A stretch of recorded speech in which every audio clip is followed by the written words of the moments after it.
This week, a brand new mystery RV from Winnebago is coming. Fuel prices jumped significantly after 2 weeks of small drops, a missing person case at the Grand Canyon, and over 130 pounds of dog poop pulled off a single trail system.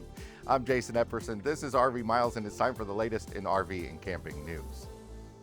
Welcome back, everybody. I'm coming to you from the Noovo factory in Las Vegas. Noovo makes great Class B camper vans. They're having their annual open house right now where the public can get factory tours and get up close and personal with their really well-appointed vans. We're actually here because we're taking one on a trip to Zion and the Grand Canyon, so be on the lookout for content surrounding that in the coming days. First up is Winnebago getting into the truck camper game. On Friday, Winnebago teased an image on social media, a new product called the Arca, which we can be fairly certain is not a slide-in truck camper, but a bed replacement style motorhome built on a Ram chassis cab. We know virtually nothing about this vehicle. The website just shows the photo with the text, "Winnebago's been delivering dreams for nearly 70 years. Our RVs have always been tough, but when customers wanted to go further and stay longer in places they've never been able to access before, we listened, and the Backcountry series was born. What began with the Revel and continued with Echo comes a new rugged hero, the ultimate base camp, everything you need, nothing you don't, built as tough as our customers with the comfort to rejuvenate them for whatever's next." So that's a lot to say, not much. Winnebago's Backcountry series motorhomes include the Echo, the Solace Pocket, and the Revel. It's essentially their more rugged, off-grid capable RVs. So this is going to be something, I guess, akin to like an Earth Roamer style thing or something like the Storyteller Hilt. I think these things don't really have a name. I guess they're technically Class Cs, but I'm going to call them adventure trucks. If we brighten the photo a bit, you can see that there's clearly some sort of exoskeleton structure. Winnebago actually has a utility patent on exoskeletons for trailers and motorhomes dating back to its hike travel trailers introduction a few years ago. There's some off-road lights. It doesn't seem to have the extra height and girth that something like an Earth Roamer has, but it's hard to tell from this low-angle photo. I suppose we'll find out altogether soon. Winnebago's launching the Arca online Friday, May 8th, and then it will be available to see in person at Overland Expo West in Flagstaff, Arizona, May 15th through the 17th. I'm sure some folks will have some tours available on YouTube in the coming days as well. More in a moment, but first, this episode is sponsored by RVMattress.com by Brooklyn Bedding. Get a real mattress for your RV instead of the cheap piece of foam that it came with at RVMattress.com by Brooklyn Bedding. They sell real mattresses and all the odd sizes RVs require, like short kings, Olympic queens, and odd bunk sizes, different thicknesses, and more. Their mattresses are toxin-free, they're made in their factory in Arizona, and shipped to you vacuum-sealed wherever you are. You just unwrap them and let them expand. They have a 120-night sleep trial, free shipping, and a limited lifetime warranty. But the best part is that the RV Miles community gets 30% off. It's the best deal they ever offer any day of the year with code RVMiles at RVmattress.com/RVMiles. That's RVmattress.com/RVMiles with the code RVMiles at checkout for 30% off. The RV industry continues to hold its collective breath over the potential merger between two RV supplier giants, Lippert Components and Patrick Industries. A couple weeks ago, we shared that both companies released nearly identical statements saying that talks were happening and that neither company was going to comment on the matter until there was something to announce. We did know, however, that this would come up at Patrick Industries' next quarterly earnings conference, where CEO and Chairman Andy Nemeth would be faced with questions from investment firms.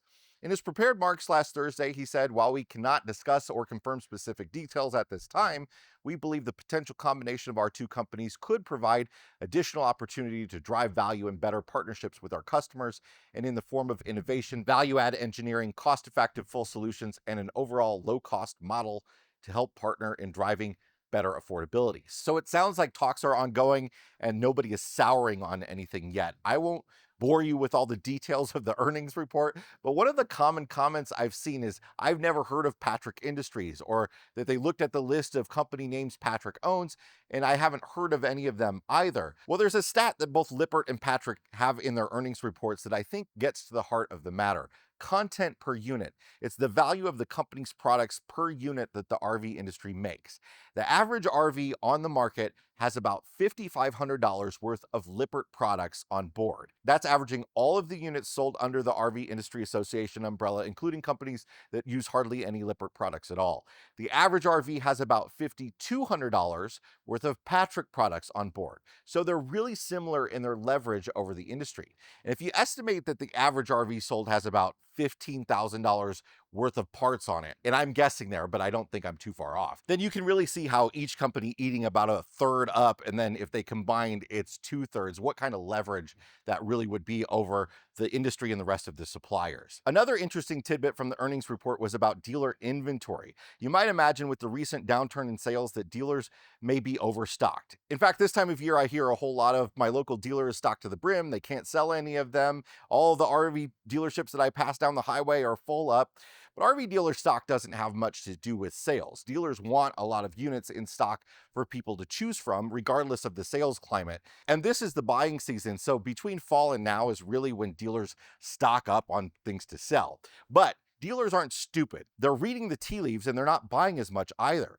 According to Patrick's earnings report, estimated dealer inventory on hand is approximately 20 weeks worth, well below the historical norm of 26 to 30 weeks worth. So dealers are certainly ordering fewer units and trying to wait the storm out a bit. Also reporting its latest quarterly earnings on Thursday was RV dealership giant Camping World.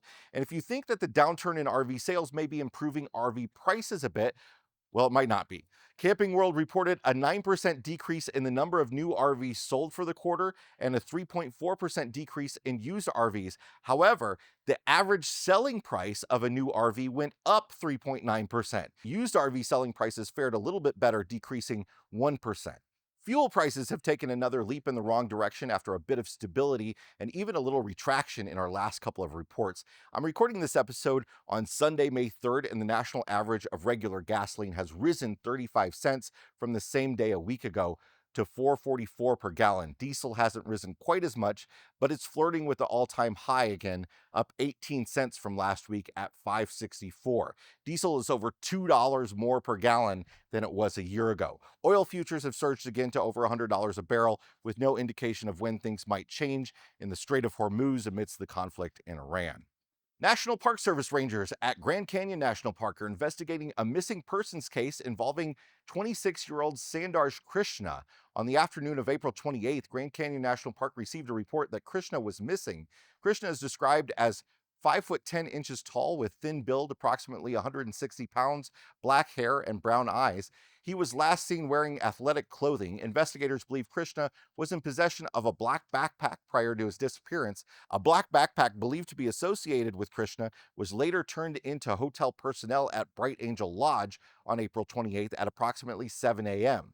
Investigators are seeking the identity of and to speak with the individual who turned the backpack in to Lodge staff, as they may have information relevant to the investigation. The individual is not considered a suspect. If you recognize the person or if you have any info on them, you can contact investigators at the NPS ISB tip line at 888-653-0009. And Grand Canyon is continuing to ease water conservation measures as water supply levels improve. Water spigots in Mather Campground and Desert View Campground have been turned back on. Camper services reopened to the public on April 28th. Fire restrictions in the South Rim have been lifted as well. However, campfires are only permitted in established campfire rings. Visitors and residents are reminded to use caution and practice responsible fire use, and water conservation measures remain in place. Visitors and residents are encouraged to continue reducing water use by taking shorter showers, running full loads of laundry and dishes, and turning off water when not in use. The park encountered another break in its aging pipeline a few weeks ago. It brings water from a spring on the North Rim to the South Rim, and the park's in the middle of a multi-year project to completely replace the Trans-Canyon water line. Finally, according to reporting from Summit County, Colorado's Summit Daily, volunteers recently picked up more than 130 pounds of dog waste in just 2 cleanup days on just 2 trails. This happened along the Salt Lick Trail system, where about 20 volunteers spread out with bags, buckets, and scoopers to deal with what's built up over the winter. When dog waste gets left behind, it doesn't just disappear. It can wash into nearby streams and lakes, adding excess nitrogen that fuels algae growth and can harm the fish populations. It can also carry pathogens like Giardia and Salmonella. All things you definitely don't want in a watershed. Dog waste, due particularly to their diets, is not natural parts of these ecosystems. And this is a pretty common problem in the mountain towns and recreation areas, especially after winter when the snow melts. All of the waste that was frozen in layer after layer is left behind, thawed on the trail. That's it for this week's RV and Camping News Roundup. If you got something out of this episode, hit the like button. If you want more like it, subscribe, and we'll see you next time. Bye, everybody.